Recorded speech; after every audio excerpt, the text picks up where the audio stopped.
Well, the White House Communications Department just sent their House communication minions in Congress a major spin document about how to sell their multi-trillion-dollar spending plans and the huge tax increases that are going to be coming with it.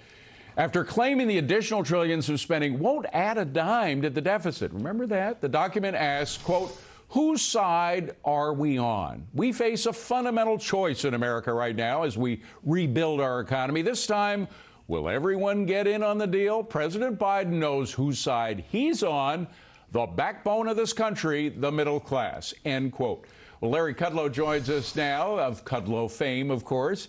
So, Larry, the president says that all this is being done for the middle class. He, I think, forgets what happened after the Trump tax cuts. I'm going to give him the benefit of the doubt. Maybe we could rekindle his memory of what happened. First of all, what happened to real household incomes? Didn't they increase about 13 times after the Trump Kudlow tax cuts? It exploded. Real incomes exploded. Standards of living exploded.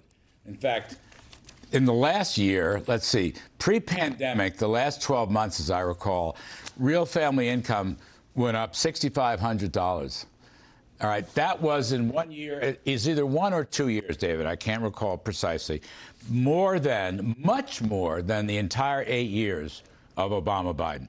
Okay, and in fact, it was the highest since 2000, which was the prior peak. The poverty rate went down, inequality went down, unemployment hit 50-year lows. African-American unemployment hit the lowest it's ever been. Woman unemployment went way down. Hispanics, Asians, women, blacks, everything went down to 50-year lows or more. Yeah. The participation rate went up. The employment to population ratio went up. The economy was booming. The stock market was booming. Here's the thing. Biden's right. The middle class is the heart of the country. Yes. Okay? The working folks, as I call them. The blue-collar boom is what we had going. Look at... And by the way, we just to put a final point on that list, blue-collar wages actually grew faster percentage-wise than white-collar wages. Yes, they did. That's exactly right. In fact, the lowest 2 quintiles rose faster than the top quintile, okay? It's just interesting factoids, because these are the fact-free assertions that President Biden is making. And there has to be a fact someplace in here. Yeah, there are no facts in that list from the communications office. I mean, I don't mean some goofy fact checker from the Washington Post who's a woke liberal. I'm saying facts from the Bureau of Labor Statistics and the Commerce Department and the Federal Reserve Board and all that good stuff. What we should do now is make the Trump tax cuts permanent. Not reverse them, make them permanent. The lower corporate rate, can we just say corporations don't pay taxes, people do? Congressional Budget Office, Joint Tax Committee, not exactly supply-side havens, showed that 70% of the corporate tax falls on the middle class. Yes. Okay? Yes. You raise the corporate tax, you're raising the tax on working folks. You're also raising consumer prices, and you're lowering and you're shareholder sending returns. jobs to different countries that have lower tax rates. That's what happened when all the corporations went to Ireland and everything. We brought back, I think it was over $1 trillion in business. $1.6 trillion came flowing back, the repatriation of funds from overseas. We love Ireland. Ireland's a great supply-side country, but we'd rather have the money here.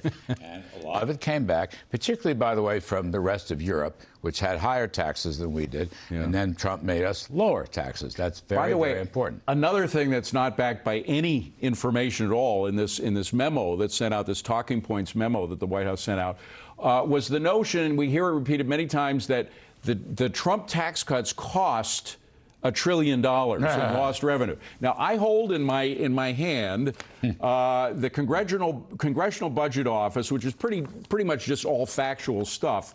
The summary for fiscal year 2019, which says total tax receipts up by 4% for fiscal year 2019. So right before the pandemic hit. This is immediately before the pandemic hit.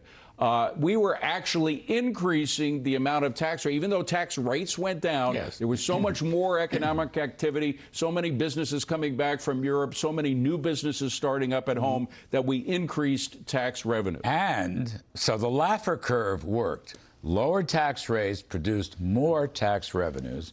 Yes, we grew faster. There's also less tax avoidance, which is very important. That gets a little bit to the overseas repatriation.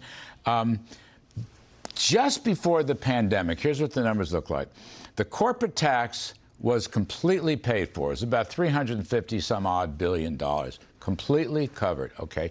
The entire static cost of the Trump tax cuts was $1.5 trillion. Just before the pandemic hit, by February of 2020, we had paid for all but a couple of $100 billion of the $1.5 trillion was paid for in additional revenues, according to the CBO. Right, so, right. you know, what you're doing here, when you cut taxes, it's true. In the very short run, you run a larger deficit. You're borrowing to invest, okay, in prosperity, growth, and jobs.